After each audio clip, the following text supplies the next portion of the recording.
বাংলাদেশের জনগণরা রুট লেভেলে একটা প্রবলেম ফেস করতেছি, সেটা হচ্ছে চাঁদাবাজি। আমরা ছোটখাটো ব্যবসা করতে যাই বা নতুন ঘরবাড়ি বানাতে যাই, আমাদেরকে চাঁদাবাজির প্রবলেমটা ফেস করতে হয়। তো আমি জানতে চাচ্ছি আপনি এটা নিয়ে কি প্ল্যান করছেন, যে আপনি কিভাবে রুট লেভেল থেকে এই প্রবলেমটা সলভ করবেন। Thank you. আচ্ছা, এখানে দুটো বিষয় আছে। আপনার এই প্রশ্নটাকে দুটো ভাবে দেখি আমরা। প্রথমত দেখেন, আমরা এখানে ছোট এন্টারপ্রেনার যারা, তাদেরকে একটা সাপোর্ট দেওয়ার কথা বলেছি প্রথম প্রশ্নে। আমরা এনভায়রনমেন্ট নিয়ে কথা বলেছি, আরো একটি বিষয় নিয়ে কথা বলেছি। আমরা যেই প্ল্যানই করি না কেন, যুক্তরাষ্ট্রের 1 নম্বর জিম চেইন গোল্ড জিম এখন আবারও বাংলাদেশে। বসুন্ধরা আবাসিক এলাকা ও বসুন্ধরা সিটি শপিং মলে।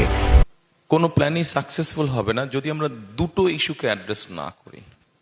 একটা হচ্ছে আপনি যে ইস্যুটা অ্যাড্রেস বললেন, যে প্রশ্নটা আপনার, যে অর্থাৎ আইন শৃঙ্খলা ব্যবস্থা বা মানুষের নিরাপত্তা, নিরাপদ করা মানুষকে, এটা যদি এনশিওর করতে আমরা না পারি, এবং অ্যাট দ্য সেম টাইম করাপশনকে যদি আমরা অ্যাড্রেস করতে না পারি, করাপশনকে যদি নিয়ন্ত্রণের মধ্যে আনতে না পারি, তাহলে আমরা যত যাই প্ল্যান করি হবে না। আচ্ছা, সেকেন্ড বিষয়টা হচ্ছে যারা করছে এসব কাজ, এটাকে আমরা হয়তো দুই ভাগে ভাগ করতে পারি।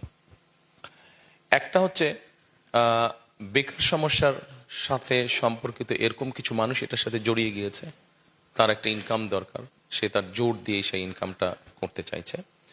আরেকটা হচ্ছে প্রফেশনাল ক্রিমিনাল যারা, তারা এটা করতে চাইছে।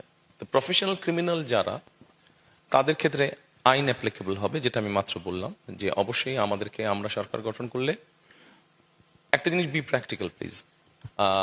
এই সমস্যাটা কম বেশি বিভিন্নভাবে সমাজের মধ্যে ছড়িয়ে আছে। আমরা যে ওভারনাইট সবকিছু করে ফেলতে পারবো, নট দ্যাট, বাট আমি মনে করি, যেহেতু আমার দেখার সুযোগ হয়েছে একটা গভর্নমেন্ট কাছাকাছি, আমি গভর্নমেন্টে ছিলাম না, বাট দেখার সুযোগ হয়েছে কাছাকাছি গভর্নমেন্টকে। একটা গভর্নমেন্টের মেসেজিং অনেক ক্ষেত্রে অনেক জিনিসকে সঠিক পথে নিয়ে আসতে পারে।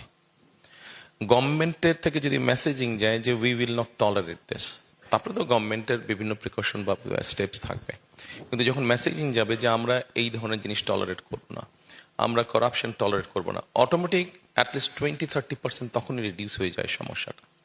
সো আমি যেটা প্রথমেই কথাটা শুরু করেছিলাম, যে আমাদের যেই প্ল্যানগুলো আমরা করেছি, সেটা 31 দফার ভিতরে হোক, কোর কয়েকটা প্রজেক্ট যে আমাদের আছে, 8টা পয়েন্ট দিয়েছি, এই সবগুলোকে যদি আমরা অ্যাড্রেস করতে চাই, প্রথমে আমাদের অ্যাড্রেস করতে হবে ওই দুটো ইস্যু। একটা নিরাপত্তা ইস্যু, মানুষ যাতে স্বাচ্ছন্দ্যে চলাফেরা করতে হয়, সেটা ছেলে হোক মেয়ে হোক, স্বাচ্ছন্দ্যে ব্যবসা বাণিজ্য করতে পারে এটা, এবং